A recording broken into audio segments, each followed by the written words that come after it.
Anay, upon researching for this video, your name has popped up all over the internet from the world of chess, artificial intelligence, venture capital, you name it. And you have several articles written about you, about various projects that you've been a part of to create and all the impact you're creating in this world. Just to better understand like how you became this person, I'm curious, what kind of environment did you grow up in order to build the momentum into the person you are today? Sure. I think that's a really great question, and thank you for bringing that all up. To be honest, I actually don't really look too much of those articles. A lot of them are really old. I think growing up, I definitely had a very loving, but also a competitive environment. So I was born in Mumbai, moved to the United States when I was about 2 years old, and I first lived in Chicago, but most of my life I've grown up in the Bay Area, in San Jose and Santa Clara. I think one thing that's very common in the San Jose, Santa Clara Bay Area ecosystem is the kind of need to prove yourself in certain ways and get into top colleges, get into top institutions and things like that. And I think that was something that really drove me when I was much younger. I started playing chess when I was about 6 years old, and I think that was one thing that really shaped the person I am and the way I think about things. I've played about 250 tournaments. On average, each chess game can be 3 to 4 hours long. So mathematically, I think at one point I was doing the math, and I think over 10% of my life was in rated chess tournaments across the board. So we're not even talking about any time practicing, chess camps, anything like that. Dedication right there. Yeah. Yeah, it was a big part of my life.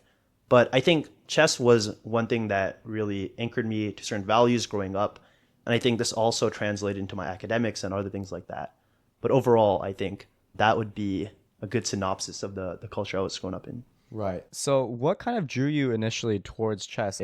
As a kid, I feel like it's hard to really be entertained by such like a game that's not as flashy as this world presents a lot of its products now today, right? Like you have iPads, you have video game systems that are always just like an easy outlet for fun. What was it about like chess that made you one stumble into it? How were you able to stay consistent within the field for so long?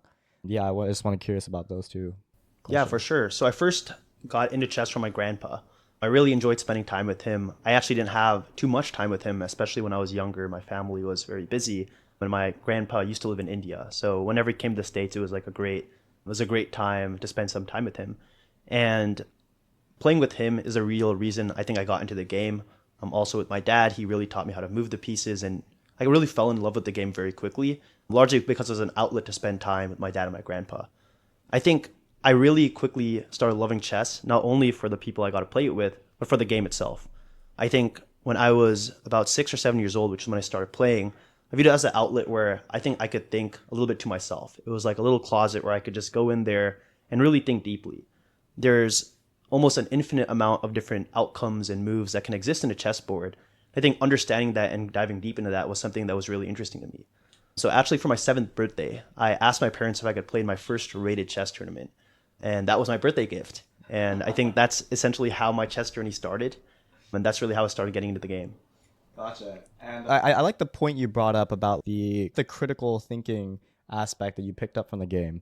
I remember when I first picked up chess, I thought I was really good just because I knew to save my pieces, like the queen and the rook to the very end, and then all my mates would just be like ladder mates. So how did you get yourself in a position where you stop playing by just like the binary movements of the pieces and you actually were able to finally find strategies? Like, what did you study? Is it all just practice? How did you develop that critical thinking aspect? Yeah, for sure. And I think that's a really great question. And I think it actually relates to a larger point is being good at chess mean that you're a genius or something like that. And I actually don't think it does. And just for more context to the audience, I'm currently a chess national master, played for the US chess team, became a master when I was 15. And I definitely thought I was very smart playing chess. I'm currently almost semi-retired. I haven't played a rated tournament in about 2 years. But I think my FIDE rating, my international rating, would still rank me in the top 400 players in the United States after not playing for quite some time, not practicing in that very effective place. But one thing I also started getting into in high school is AI. And I started realizing how this engine that DeepMind created called AlphaGo learned chess. And essentially, AlphaGo was a really cool development in AI because it essentially allowed a computer to play so many chess games that it began to learn how to start moving the pieces and outmaneuvering humans. And as I think about AI and AlphaGo, I think that was actually a journey that exemplifies how chess players learn. So I mentioned earlier how I've played, I believe, over 250 rated tournaments. and probably easily over 10,000 rated chess games. So I think every single chess game I've ever played, I learned some small pattern. Obviously, at the start, I think the changes that you start making are drastic. And I can talk a little bit more about how this is also true in AI, which is another field I really like. But I think by spending a lot of time just playing games, you start creating neural networks to start understanding how the pieces move and things like that. And I guess regarding your point about strategy, it's really interesting that you bring that up. Because now when I play chess, I barely even look at moves or individual moves specifically. Let's say we were into move 10 of a chess game, which is relatively in the middle game. And this is in some cases where I don't actually remember the current best move. In certain positions, I can look at the board, and the top 5 moves will poke out to me. And this is called intuition in chess. This is something that you usually develop after many years or many games played. But I can essentially look at chessboards and just immediately see what are the best candidate moves that are probably the best in this position. And that's just from pattern recognition, seeing so many chess games, and a lot of other factors. And now after I've selected these set of candidate moves, I would start going deeper into each move. And that kind of resets you back into the beginner status, where it's less about having some gigantic IQ and magically seeing the best moves, but now you have to actually calculate. If I make this move, then the opponent has a tree of, let's say, n different ways they can move. Then given that tree, I have to dive and pick each option, and then I have another tree of a bunch of moves I can make. And essentially, I think good chess players, especially in the end games where essentially the trees are a little shorter, can go as much as 20 moves deep. So it gets very complicated. But I think there is a distinction between calculation and pattern recognition. And I think to be a good chess player, you need to have both. I think you brought up a really good point. Like, it's almost like my studying habits when I was in high school. A lot of the things I did growing up in Southern California, like this education I've been given, I feel like the early years, there's a lot of memorization, right? And then as we graduate through the years, getting closer and closer to college, it demands more critical thinking and the fact that you like conceptually understand what you're working with, which is why I really love that point you brought up about like building that intuition, I believe you called it, right? For sure. And it also, I also really love the story that you brought up. It's you got inspired to learn and understand how the computer that's beating everyone in the chess, because that was a big thing, right? You said AlphaGo. That was huge. It Yeah. was was it the first that beat like a grandmaster? So the first engine that ever beat a grandmaster was, or not a grandmaster, but the world champion was Deep Blue. It was created by IBM. It was in the 1990s. What people don't know, and as Kasparov likes to say, he was the world champion at the time. In my opinion, the greatest of all time in the chess world. He actually won his first match against Deep Blue. Oh, really? Yeah. People don't know this. But unfortunately for many people in the chess world, he lost the following match. And the way Deep Blue essentially worked is that it was a big bunch of if statements. It was a probabilistic thing where it would essentially look at piece counts and things like that and have a somewhat rules-based approach to playing chess. And it did very well. The people who made Deep Blue were a combination of algorithmic researchers and computer scientists, but also very strong chess players. And that's how they started learning the game. I believe in 2016, a completely different approach was created when Google, or DeepMind at the time, before it merged with Google, created AlphaGo, which was the first AI-based chess engine that ever beat the current world champion. And I think the way they had that approach was very interesting because AlphaGo has actually had several iterations. Oh, really? So in the first iteration, they hired a bunch of grandmasters to come in. And I believe actually one person who led the DeepMind team was a chess master himself. And this was a really well publicized story. There's a bunch of documentaries. And they used some level of chess knowledge to essentially train this AI. They, I believe, pre-programmed the opening book using theory that's been played by gajillions of chess masters. They also memorized the endgame book at the very end. So once you reach certain positions, it would automatically know how to win. And this was the first few iterations. After that, eventually what they did is they gave it no opening book and no endgame book. So essentially it would have no previous knowledge of chess masters being programmed into it, and it actually eventually became better. And it just played off of any position, right? That's right. Wow. That's insane. Because, yeah, I whenever I hear, like, the very first beginnings of as well as, like, computers, for some reason, those chess robots always come up. I guess that was a way where it finally bridged the gap between the human minds versus, like, the computer minds, right? And they got as good as, like, basically being able to embed it into the chessboard, right? Like, there was literally, like, chessboards that you could just purchase, and it, like, automatically moved with you. So I definitely see the passion that's coming out of you when you're starting to talk about with chess. But before I like intercept into that kind of sphere, I'm curious, like, what drove you? I know you mentioned earlier about like competition. When you reached national master, was that how did that feel? Was that like a finally I made it, I achieved it type of deal, or was it like, oh wow, I just reached this point? Yeah, that's a great question. And I think to give a full description of this, I can talk a little bit more about how the chess world works and how an average chess tournament looks like. So there's a bunch of small chess clubs that host tournaments according to the rules of the United States Chess Federation, or the UCSF.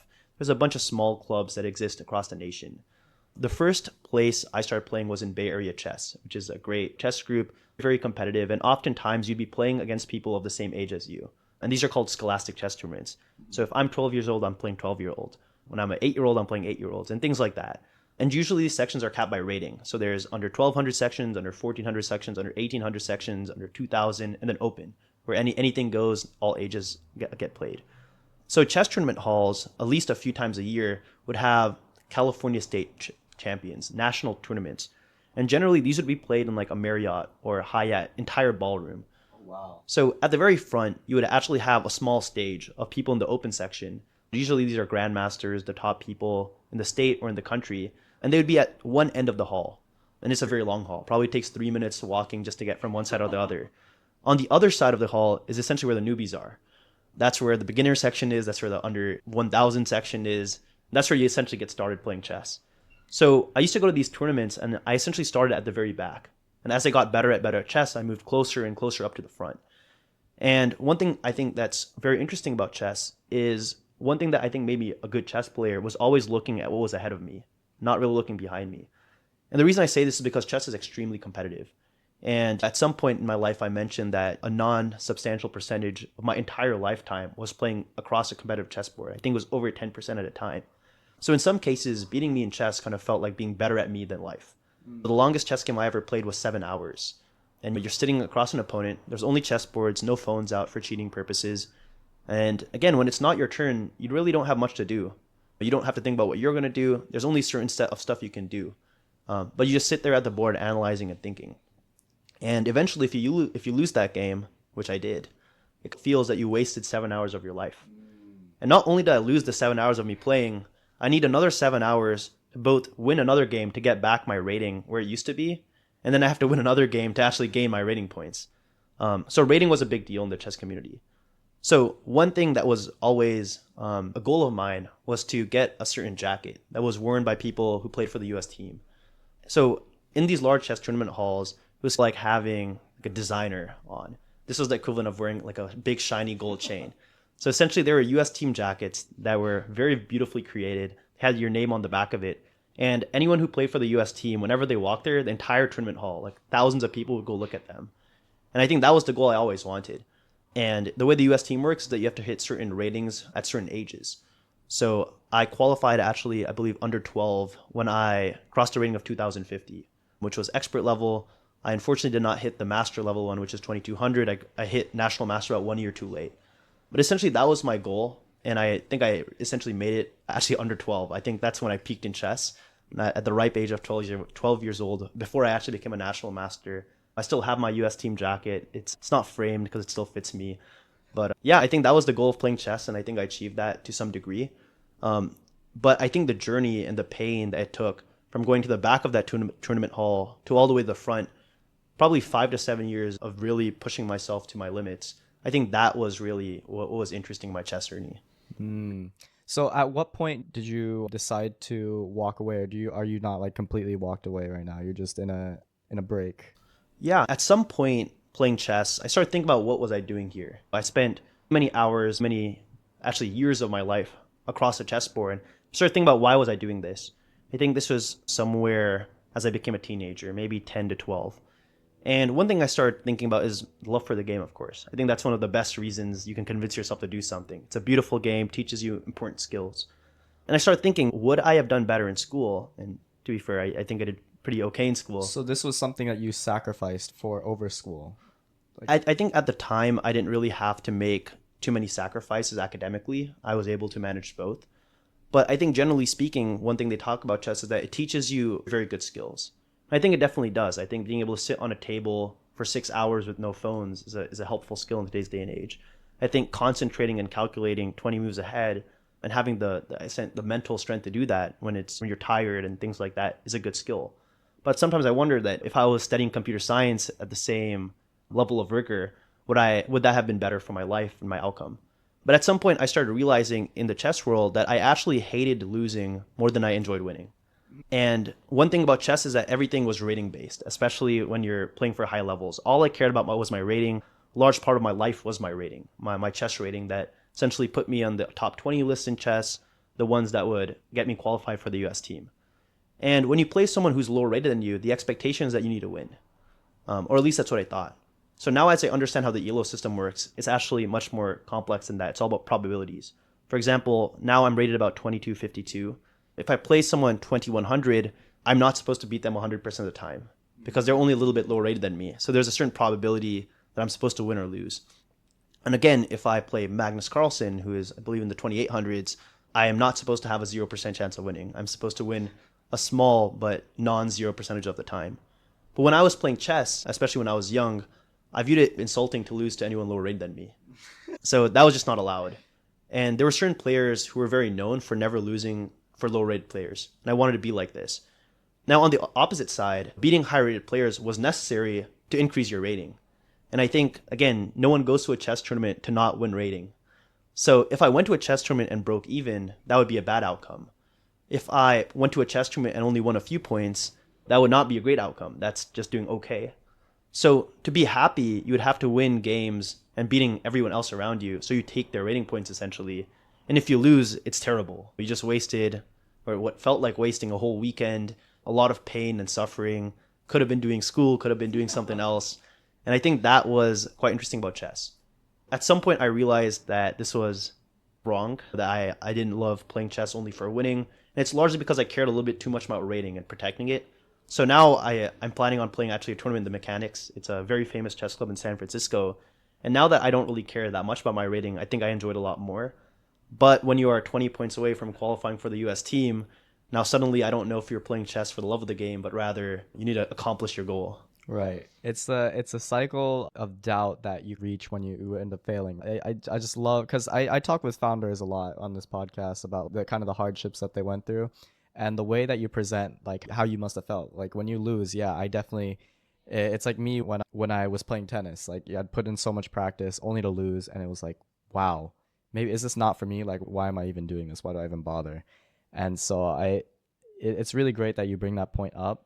I'm curious, so as you're reaching into new ventures, do you think that concept of assigning, because what I find interesting is that humans, we love to look at data in a way of numbers, right? Everything's numbers because it's an easy way of interpreting success, whether it be wealth, whether it be the amount of points you scored, or your elo in the world of chess. So do you still assign a lot of your value to numbers these days, or have you gone more introspection and really found a different way of measuring? For sure. I think it's a combination of both. I think to some degree it is helpful to have numerical statistics that can at least measure how well I'm doing in certain degrees. I think it's also just knowing where I used to be and where I am that is helpful. I think one thing that playing chess and that mindset has taught me, and perhaps for the worse, is that I care a little bit more about the numbers than looking back.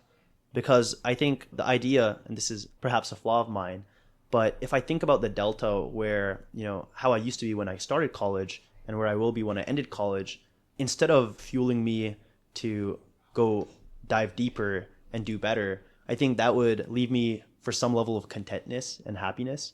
And I think wanting more, at least historically, especially in the chess world, has been a reason that I did better. So I think that is part of the reason I look for the next steps and some sort of numerical or statistical stuff. But I actually have done some thinking as to what matters. And I think one thing I think the goal of life is actually to maximize utility or total utility. Of your skill set? Of the way I think about utility is in the economic sense. So where utility equals happiness, basically. Essentially maximizing your total happiness. And I've actually talked to a lot of people about this because I actually haven't found very many counter examples where this is just not true. For example, a lot of folks would say, then why don't you go take a bunch of drugs and start spiking up your utility? The reason I say that is because it might spike up your utility for the next day, the next couple of weeks. But in the long run, it may not lead to a longer and happier life. So I think so far I haven't found too many counter exceptions to my theory. But I do think because of this theory of happiness that I've worked with a lot of people to put together, I think it actually is opposite to certain types of numbers. For example, if you think about the startup world, what startup success to most people means is that you have a small percentage chance to do very well. But I think there is, of course, diminishing returns on money. And I think factoring that in is something that's very important to me rather than going the expected value game when it comes to what is the chance of me making a $5 billion startup and what is the expected value of money there versus what would be the expected value of creating a stable lifestyle business, which may be lower, but like significantly more likely. So is this the I like the theory, and I've definitely thought about it myself. Like I've found that most of the founders that we see, and there are exceptions, but even the greats like Elon Musk and Jeff Bezos, there was this burning passion. It was never about money to them. It was always about making an impact. So I like the way you say like the expected value of happiness that will come out of this project. So as someone who's really gone into the startup realm as well as you introduced a little your like AI and CS, was that always what you had in mind when you first got introduced? I believe you said you took interest in computer science around 12. Yeah, I think I started coding in Python when I was about a sixth grader. Was into like Lego robotics before that. So I really loved engineering. I grew up in the Bay Area. So, right. There was that culture around me, but neither of my parents did technology. And I think that made it even cooler for me. So I could show them like, wow, I can become a technologist as well and show you all these cool things. When did you really realize that, wow, this is the thing for me? Yeah, I think that's something I'm still thinking about, whether it's going into pure machine learning research, which I think might be the highest form of technicality in machine learning, or whether it's making startups, which I think is much more closer tuning between computer science and business. So I think that's still something that I'm looking actively into as to how much do I love computer science and the theory behind it and the research rather than the combination between other fields. But I think actually the real kind of moment that really definitely got me into artificial intelligence and machine learning was going to a boot camp in about 10th grade. So this boot camp was taught by Stanford and Berkeley PhDs. And before that, I had never really thought too much about AI. To me, it sounded like quantum computing, a lot of these fancy sounding topics that make you think you need a PhD to get into it. And that's definitely what I thought. I thought there's no way in hell a high schooler could do anything about AI. But in about 2 days of going to this boot camp, I was able to make very basic but still working machine learning models to predict the risk of cancer, to improve streetlights for entire cities, for autonomous driving and things like that. This was all during the boot camp, you said? Yes. So we were using toy data sets or very basic data sets in machine learning where everything is pre-processed and very nice. But at the end of those 2 days, I started realizing that machine learning could be used everywhere around me. And it also allowed me to work in a bunch of different industries. For example, I could work in healthcare, I could work in robotics, I could work in autonomous driving, I could work in computer vision. And all of these are industries I've actually applied computer vision into and machine learning. So I think that really made me excited about that field. And eventually, I think was the spark or the thing that ignited my journey deeper into it. And I was going to announce like some of the projects that you've been a part of. And I'm just curious if you could just go over them very briefly, but also tell me like what's been your favorite. So one of the projects that I saw on your page were the forecasting of American COVID-19 cases and deaths. Another one was a student-friendly library for artificial intelligence and machine learning. And then the last one, the multimodal retrieval augmented feature extractor. Yes. Yeah, those are a lot of great projects, and I think I really enjoyed all of them. I think the forecasting American COVID-19 case and deaths paper was really interesting to me because that was my first crack at real research. That was my first IEEE publication, and I started working on this when I was in 10th grade. So this was a paper, as I mentioned, that got rejected quite a few times before it finally made it to the IEEE. Now I'm a lot better at doing that because I have more practice. But I recall that paper fondly because I did submit that to IEEE Access, and I got a very nice letter from the editor that encouraged me to get more senior co-authors and try again. It was one sentence. It was in review for 3 weeks, and he said, please find better co-authors. And that was the end of it. So I recall this paper because it did introduce me to the world of true research and I think publication and that community. But I think I really enjoy doing applied machine learning projects. Actually, I think one paper that's on my Google Scholar that you might not have mentioned is essentially using AI and machine learning to detect the existence of like police bias. And I think the reason why this is interesting to me is not necessarily because of the topic, but because of how the methodology was done. So the idea was that if there is bias, let's say not in police killings or in any field, could we essentially use machine learning to determine whether a prediction could accurately be made? And whether and if that prediction could essentially be used to show more causal or statistical understanding. So although I think the methods used in that paper were pretty trivial in the research sense, nothing was too crazy, I thought the way that paper came across methodologically was quite interesting. So was it like the method of the experiment? Yes, I think it was how machine learning was used in that case. And I'm sorry, could you repeat once again like what it was that they did with the machine learning Yeah, algorithm for sure. that was so fascinating? Yeah, so I think the most common types of machine learning research I generally read are essentially taking a large data set and using machine learning to predict a value that comes out of it. Now, for example, taking a data set with a bunch of electronic medical record information that tells everything about patient CT scans, biopsies, and predicting whether the patient is at risk for the ICU, risk of heart disease, risk of cancer. The same type of experiments are also used in a bunch of other fields. In autonomous driving, it might be take 8 photos of LiDAR cameras around you and predict whether you should be taking a left, right, turn, or stop. And I think this is very common in how machine learning experiments are largely done, and a lot of great research is in this method. The specific project I was trying to do was essentially using the ability of a machine learning model to predict as evidence for statistical correlation. For example, in this specific work, this was actually at the time of George Floyd's death. Right. And I think this was a quite interesting topic because I think there was a lot of anecdotal evidence and things like that. But I thought it would be cool to just see statistically what type of data sets we could be using. So I think using machine learning was actually completely new in that field. It was something that most people weren't doing. And I think just applying machine learning was what was really interesting to me. How did you fall into these opportunities, first of all? Because it seems like these are in very not so similar sectors, right? All the different projects that I mentioned. How did you find out about each of these opportunities? Were you the person that spearheaded each of them? If people wanted to start working and continue doing, if they want to start research, like where should they look for these kinds of topics? Yeah, absolutely. I think that's a great question. When I started off in high school and started getting into research, absolutely nobody wanted to work with me. And if you think about how the research ecosystem works, if you're a professor at a top university, you have a bunch of graduate students who do a lot of the research. And if you're a graduate student at a lot of these top universities, you have plenty of undergrads who want to do research as well. When it comes to high schoolers, and if you reach out to professors or PhDs, oftentimes they already have undergrads who will do a lot of the work that's required.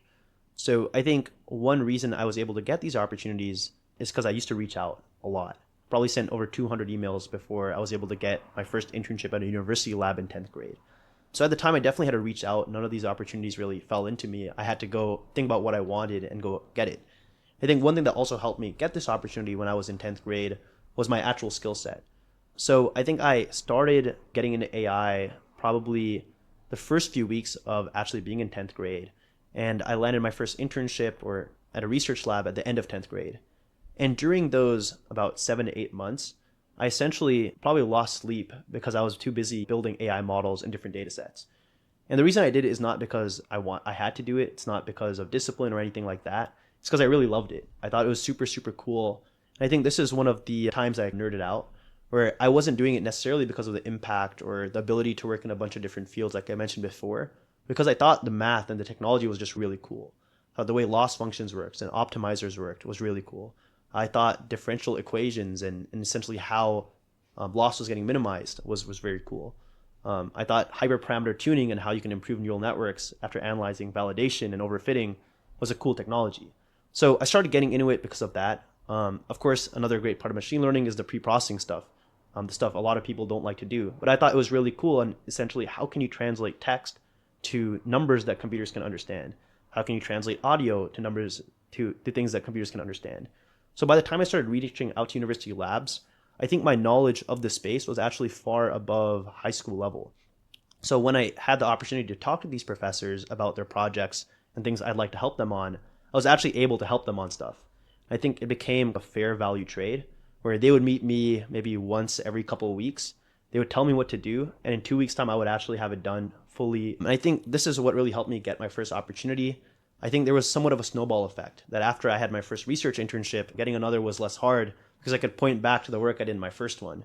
And I think this has helped me getting essentially every single research position or research thing I've done since 10th grade, every internship I had since 10th grade, a lot of the opportunities and fellowships and scholarships I have. So I think getting started is probably the hardest part, but I think it gets quite natural after that. So, reflecting on some of the lessons that you talked about in terms of like what you learned from the chess world, would you say this was like the first time you really stepped away from it's me against them versus is this for me? Yeah, I think that's a really interesting way you put it. I think one realization I made from the chess world is that I think the chess world is the hardest thing I've ever had to do.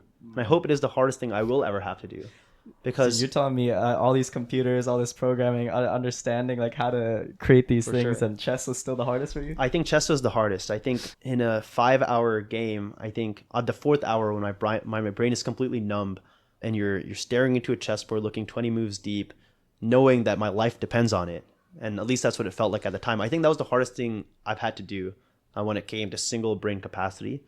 And another reason I think chess is very hard is because it's a one-on-one sport where I know that if I lost a chess game, it was absolutely my fault. I screwed up and I would be replaying my mistake as I was sleeping. So after my 5 hours of a chess game, if I lost, I would, sit on the bed. And again, you often have to play many days of chess. Some tournaments are 9 days long. So after you lose a game, you have to be ready and mentally prepared to play the next day. And obviously, the next day you can't be thinking about the last day. So at night, I would be replaying like, oh, where did I screw up? What could I do? How is it possible that I lost? I think one thing that's funny is if you see a lot of the top chess grandmasters, I think you put themselves in a trance. I believe it's Kramnik, though, where every time he loses to Magnus, he's, wow, I can't believe this happened. Who would have thought? It's impossible that this happened to me.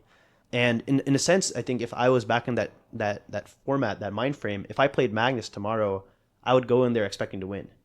Because you can't play a chess game where we're thinking about losing and drawing and things like that. You have to be fully prepared and expect to win. I think that's a great part of chess. It may sound ridiculous, like how can I beat Magnus? But at the end of the day, across the chessboard, everyone is equal. All of his reputation, all of his world championships mean nothing because if he can't beat me in this fair game, it doesn't matter. I think that's one really interesting thing about chess. And I think all the suffering I had in the chess world and everything I needed to do to get very good at chess, he put a couple of other things in perspective.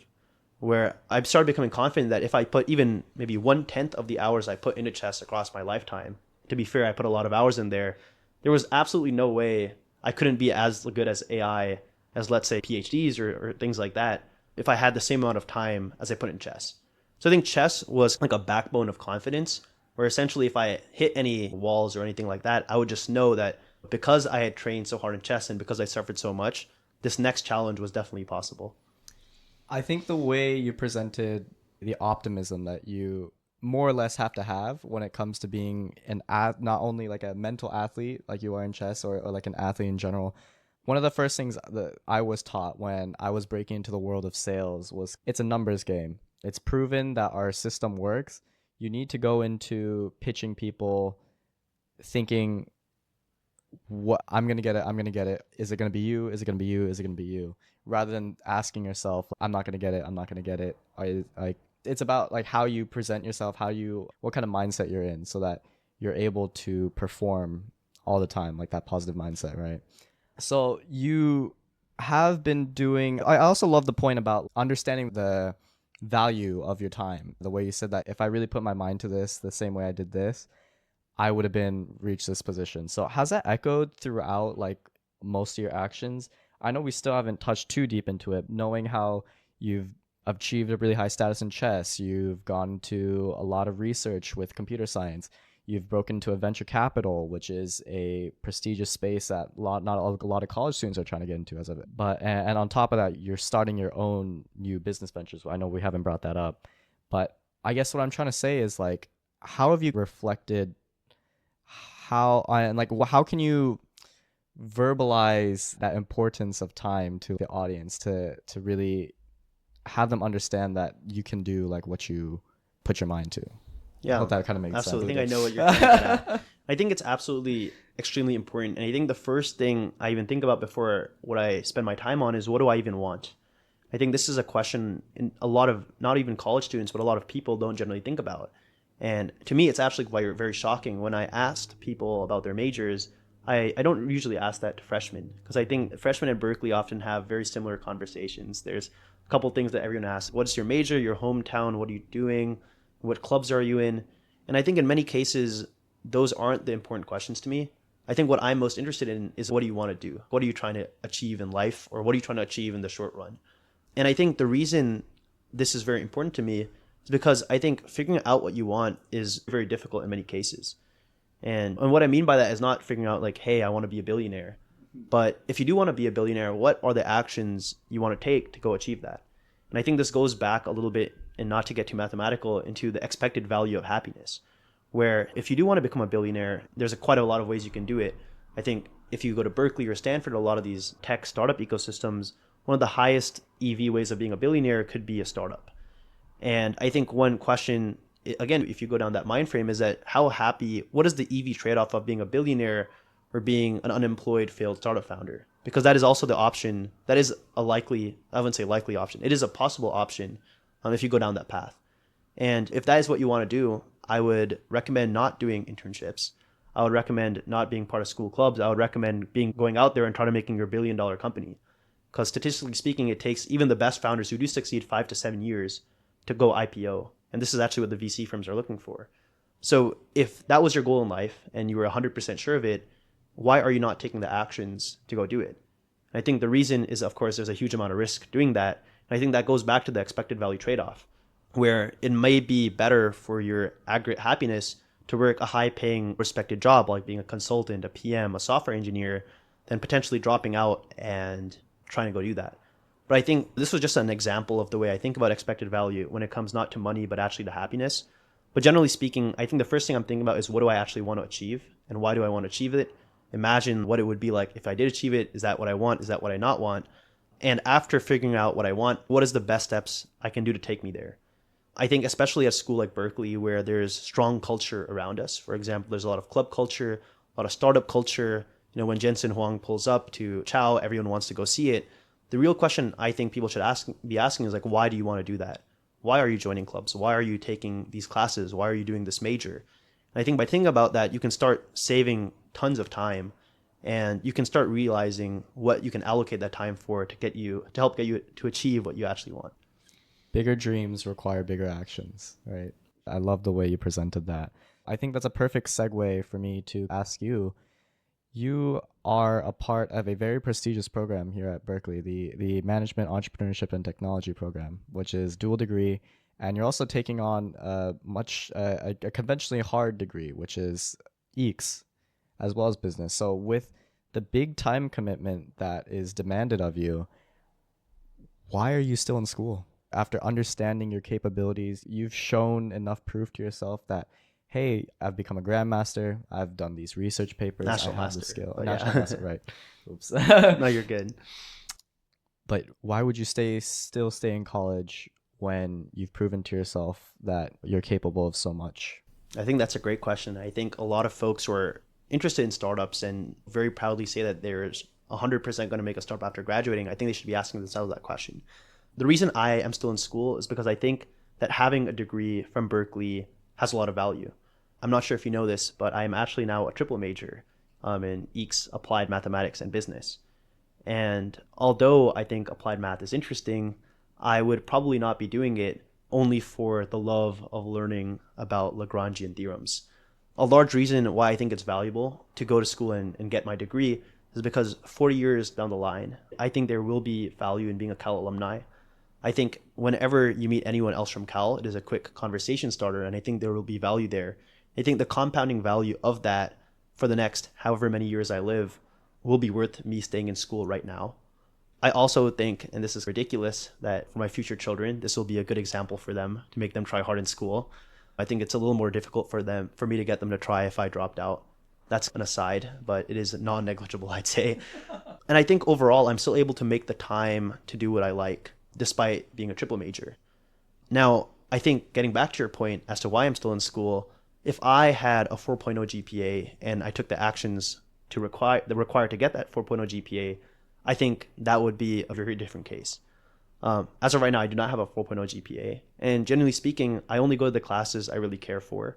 I cram most of my finals and my midterms in the week before it. And usually I'm able to do fine in my Haas classes doing that, do reasonably okay in my techs. And I'm able to still spend most of my time outside of school while being a triple major and getting the benefits of having that. So I think it was a very acute decision. I know I thought quite some time as to why I'm actually doing this. In addition to not why am I taking a triple major, but why am I actually still in college? But I do think that the benefits for now outweigh the time spent on that.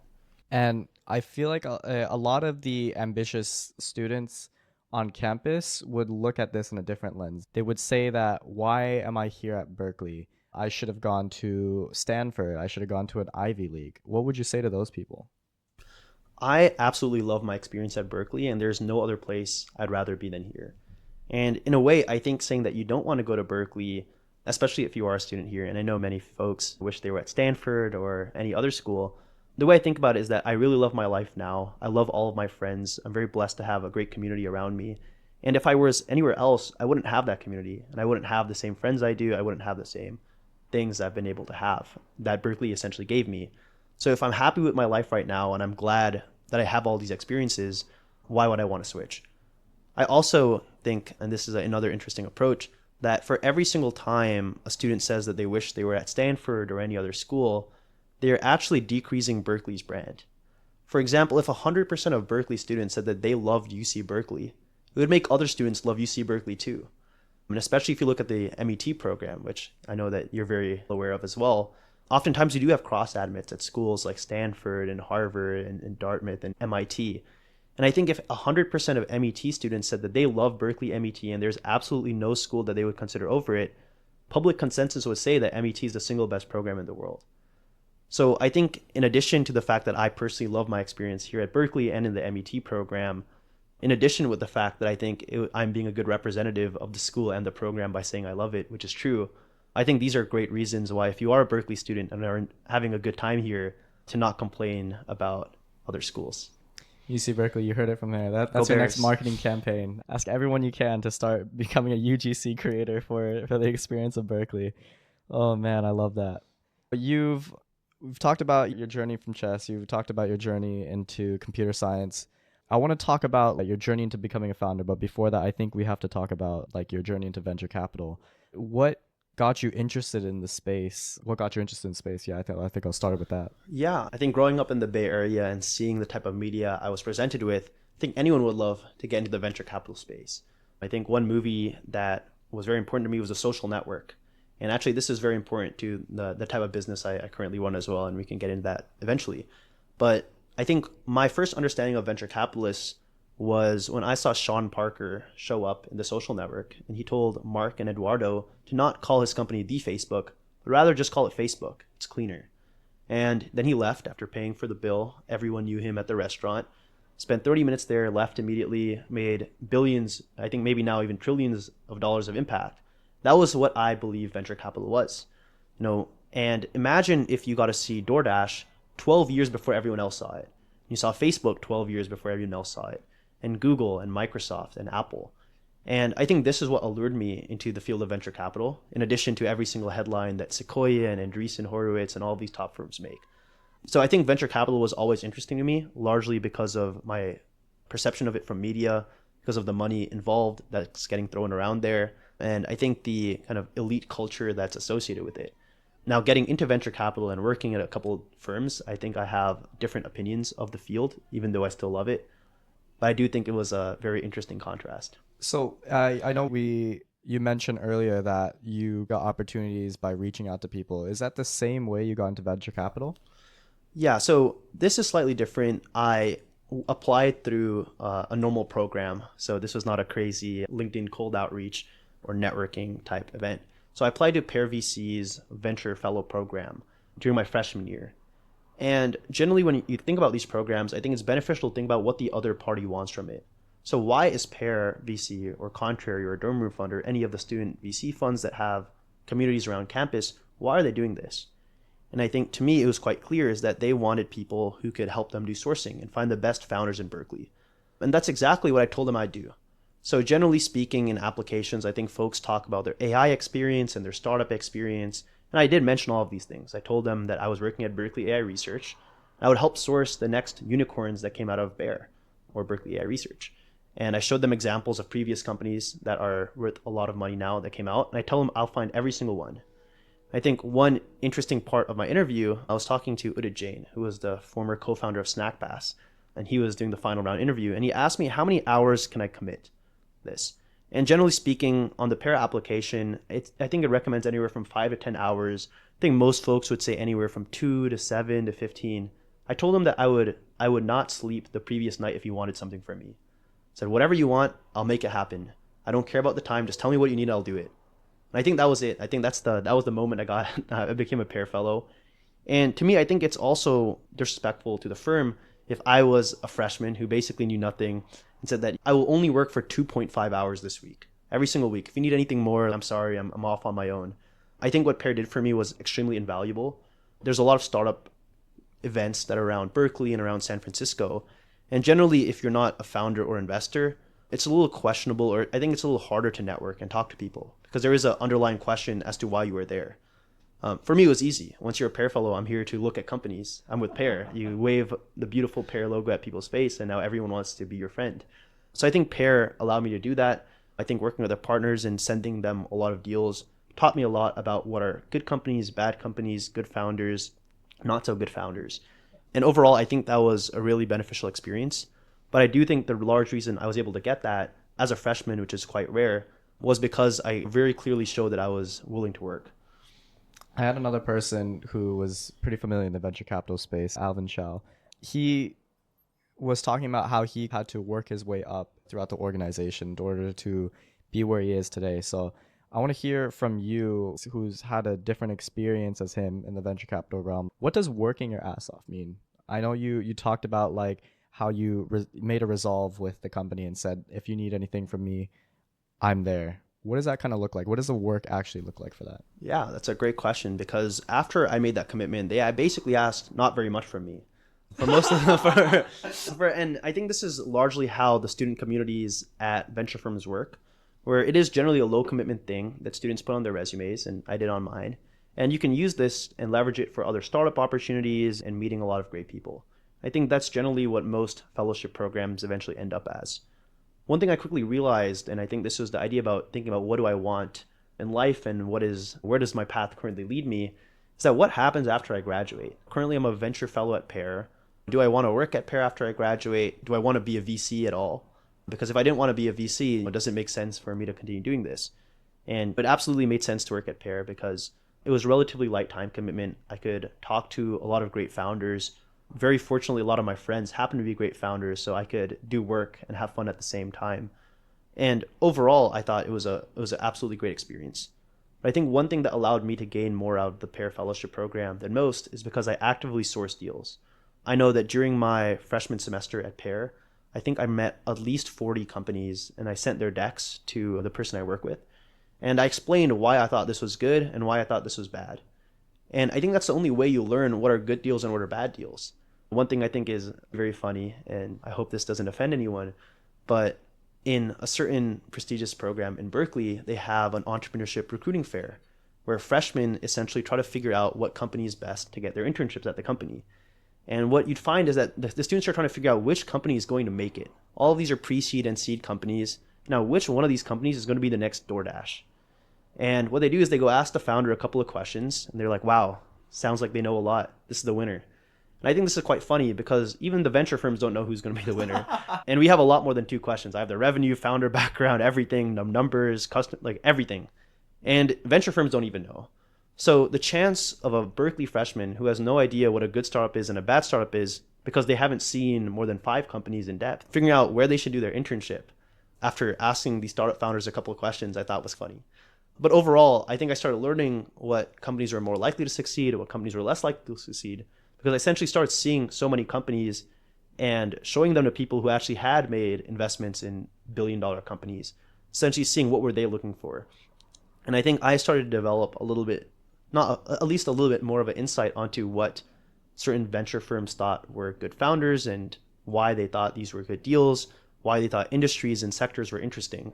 I think having that knowledge was really helpful for me. And the only reason I got that is because I really put in the time to source deals, even though I wasn't being actively asked to.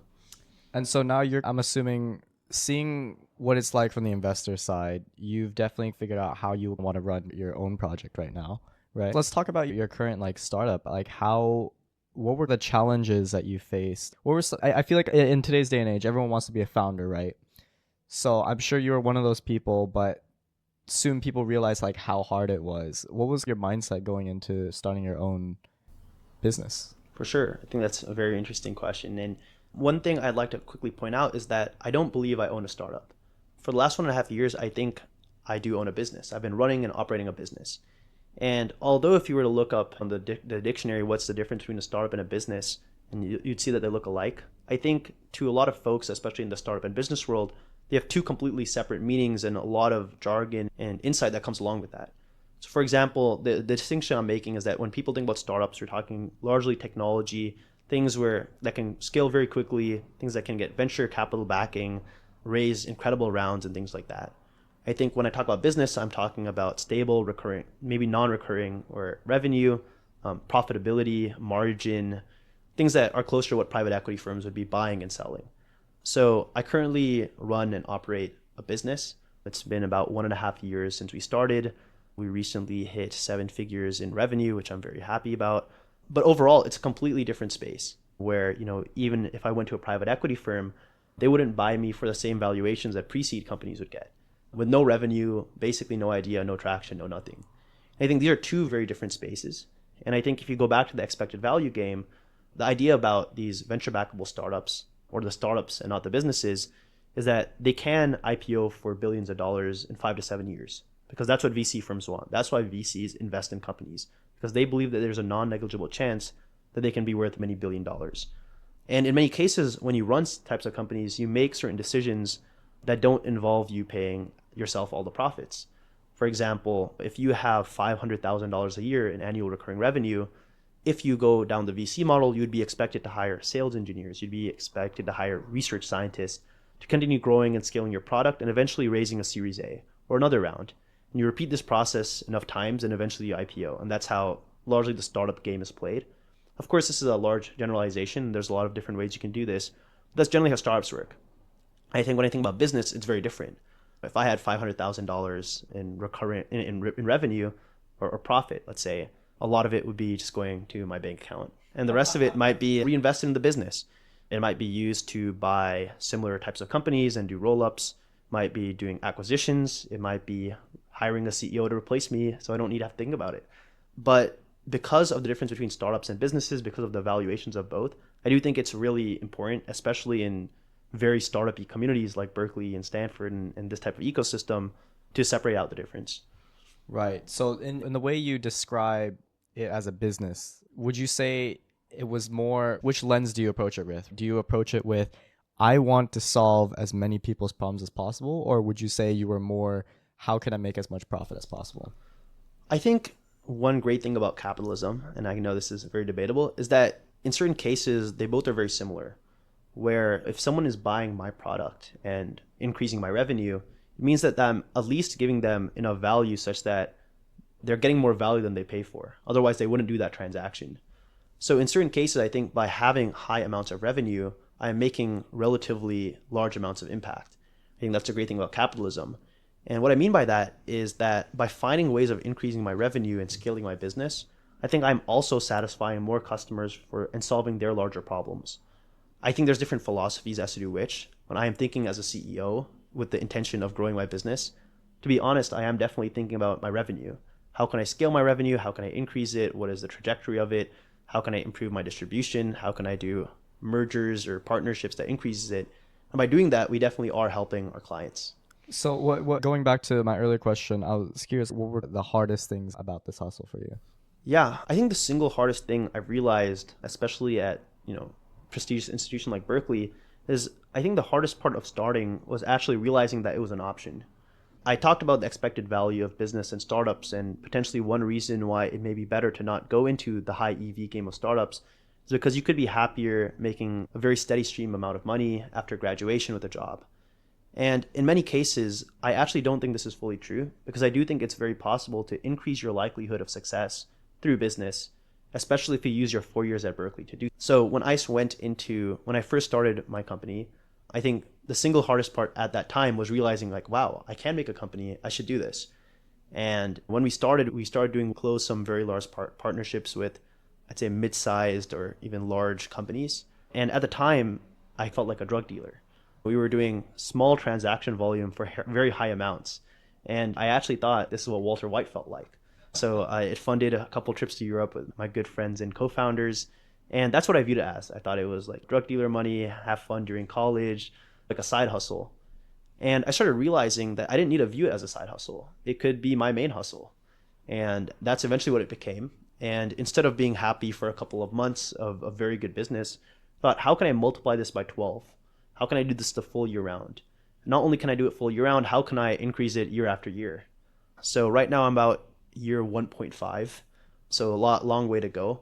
But I think so far, because we viewed it, I think very professionally, we take decisions that are run, I think, like CEOs who want to provide value to their investors or shareholders, which happen to be myself. I think because of the way we made business decisions, we were able to scale very quickly, maintain profitability, which was very important to me while having a business. Not only that, but you've also built the skills to be able to see long term. Whenever I'm sure you have like doubt in the short term, it's really easy to go back to that vision you had at the very beginning and what you want out of it and be like, you know what, this doubt doesn't matter. And then just keep pushing forward, right? For sure. I like to think I have a lot of options in what I can do with my life. And if everything goes terrible, I do think there are jobs waiting for me. Not that I'd want to do that. Like, for example, I think I'd probably want to go raise some money and do a large venture scalable startup to make high amounts of impact. That's actually something I'm actively thinking about and actually working with various VC funds to do right now. But I think one great thing about business is that if my business shut down tomorrow, I would be very happy with the outcome. And the reason because of this is because we are profitable. And the goal of a profitable business is to continue scaling and doing profitable things. But because of what we have been able to accomplish in the last 1.5 years, it actually made it worth my time to do it. And obviously not fully, I would be very sad if my business shut down, but I wouldn't view it as a total failure. And I think this is a little bit different when you do startups, which often lose money, because now if startups shut down after year 2, there's really not much to look at, especially if it's losing money or burning investor cash. So I do think that's interesting about business. Again, of course, I'm only hoping my business scales up and gets bigger over time. But I do think that is an interesting way of thinking about it. I love the idea of creating your own luck and creating your own success and reaching out and always understanding that you have an option and you have free will in this world. So the way you presented that, really loved it. But I myself, as someone who wishes that I had as many great things going, such as yourself, I have a big problem with really just focusing on one thing at a time. So for you, I'm sure you've understood focus from a young age, but how do you balance everything out? Do you focus on one thing at a time? I like almost how this conversation has been going. Like you go chess, computer science, VC, my own start or my own business. Is that how you run, or how would you say you get things done? Yeah, and I think actually playing chess for that long made me wish I was a little bit more focused in certain things I did. For example, I wonder if instead of balancing 3 different things, if I spent 2 years doing one thing and then the following 2 years doing another thing, would I turn out better? And I think in this case, what I currently do, it wouldn't. But I do think that's interesting. I think right now I balance about 3 to 4 major activities in my life. I'd have to think about which specific ones, but that sounds like a correct number. And I think the way I think about this is that I thought about what I actually wanted, hopefully by the end of college, which I actually think is a very small time frame to be thinking about things. But I also do think it is a larger time frame than many people do think about. For example, where do you hope to be after college, right when it ends? And I think by figuring out what I hope that is, and I reconsider that every couple of weeks, perhaps too often actually, and as long as I'm on a trajectory to accomplish that, I'm pretty happy about how I'm doing. I also think very deeply about why am I doing certain things and what am I getting out of it. I'd say this is a thing I think about all the time actually. And in many cases, a lot of my friends also run startups and businesses and are in tech or in business and things like that. And a lot of what we talk about for fun happens to be distribution, revenue, growth, partnerships, contracts. And I really love this type of conversation. I think it's super fun and interesting. A lot of interesting things I also love is like looking at tech news or business news and looking at M&A. Like, for example, when I knew NVIDIA was getting sued for that antitrust, I was like, wow, interesting. I like looking at the stock market, maybe not daily, but relatively frequently, as I do hold some positions. But I do think I really enjoy that type of stuff. And I do think it's all quite similar and think about where I want to be, what is interesting to me, why am I doing what I do. So I think because my brain is largely in these types of topics anyways, I do think it is helpful. And as a closing note, I wanted to ask you, how do you find these people to nerd out with? I think most of us, we all understand that you are the sum of five people. How do you find those people that are there to push you up? What communities would you recommend at Berkeley? For sure. Before I directly answer the question, I think I'd like to talk about a phenomenon I think is very interesting, especially at the Haas School of Business. I think this will relate back into how I found my circle. I think one thing that's really interesting is the word of networking. And think about what does networking really mean. And I think the most common example of this is if you go to their Haas School of Business, you'll find folks talking to investment banking and consulting recruiters where essentially they want something. They want to get an interview, they want to get a job, they want to get an internship. And in many cases, there's also networking sessions among peers where there's a bunch of Haas freshmen or sophomores and they're talking amongst themselves and they're networking. They got each other's LinkedIns, their Instagrams, stay in contact. And I actually always used to find this a little confusing. And the reason because of that is in many cases, I think having strong relationships with people is a value exchange. I've been blessed to have a lot of great mentors, both in business and in venture capital and things like that. A large reason I think they deal with me is because I try to make their lives as easy as possible. For example, I think one thing we discussed in this podcast was at Pair, why would they mentor a college student who doesn't even know the difference between a good company and a bad company, much less is able to actually source good companies? I think it's because I was willing to do the work no one else wanted to do. I was willing to take initiative and do all of that type of stuff. And I do think because I showed those attributes, they were willing to put up with me and help mentor me. So when I think it comes to finding friends, there are some folks in the Berkeley community who are quite young and have sold companies and have run companies and are the prime recruits and targets of many venture capital firms. And I've been very blessed that I know a lot of these folks and call them my closest friends. But I think the large reason why I'm able to have them as friends is because I'm also on that wavelength. I also currently run a company. That's all I really think about. And because they also are thinking about these things, it's very easy for us to become good friends. I'd say I've sourced about 4 deals for Pair. So these are companies that I sent to the partners that they actually invested in. And I think of these deals, almost all of them were my good friends. So if you think about what it meant sourcing these deals, it meant having lunch with my buddies. So I think the reason it was that easy for me is because I'm personally interested in a lot of these things. So finding people in that group was quite easy. I think another great thing about a school as large as Berkeley is that you can figure out who you want to be and people will accept that. I think this is very interesting for freshmen in GBO week where you start thinking about who do you want to be? Do you want to act cool? Do you want to play basketball? Do you want to hoop? Do you want to be a frat bro? Do you want to be a tech bro? Do you want to be a nerd? All of this stuff. And what I often tell freshmen is be who you want to be. Just be as authentic as possible because the people who don't like you are ones that you don't want to be friends with anyways. And the people who come congregate with you are the ones that, appreciate you for who you are. And with a school of 40,000 people, I think that's the best way of doing it. I think that's how I found my circle and that's what I'd recommend. I'm a firm believer that you attract who you are. And we often hear when it comes to that question, more often than not, I hear people just say, fake it till you make it. And I feel like that phrase gets a really bad rep because people think it just means faking like a personality and not being who they are. When in reality, I think the phrase is more to reflect like faking that you're at the place where you want to be. Fake it, taking the actions every day of these high achieving people and faking that you are that person, having that almost delusion that you are that person by taking the actions every day until you make it to be that person. So I really enjoy how you laid that out. So we have a closing tradition on this podcast where the last guest asks the next guest a question without knowing who it's for. And the question that's been left for you is, what are the things you're holding on to that you need to let go of to grow? I think some things that I'm still holding on to is not being completely agentic to where I think I mentioned earlier on this podcast that I have some ideas of where I want to be, what I want to do. And I think I found plans that make this somewhat likely. Because of course that what else would I be doing with my time rather than finding ways of hopefully getting to where I want to be. But I do think there are certain activities that I take as de-risking measures. For example, if I do not achieve this grand vision of mine, at least I will end up pretty happy, perhaps not as happy as the ideal version, but still pretty good. So I do think I can de-risk a little bit less and trust myself that I will make it happen. I do think that is one thing that I can improve on. So you think you could improve on burning the bridges or realizing that not everything's a binary result? I think a bit of both. I think I could burn some more bridges about some activities I do, perhaps how I allocate time, things like that. But I guess it is also a binary outcome where what success and failure is not only a one or zero. So I think they both could be certain things to think about. Of that. And what would be a question you want to ask for the next guest? Magnus, I'm going to have to think about this. This is hard. I think I'm going to say what I talked about on this podcast as one of the questions I ask people.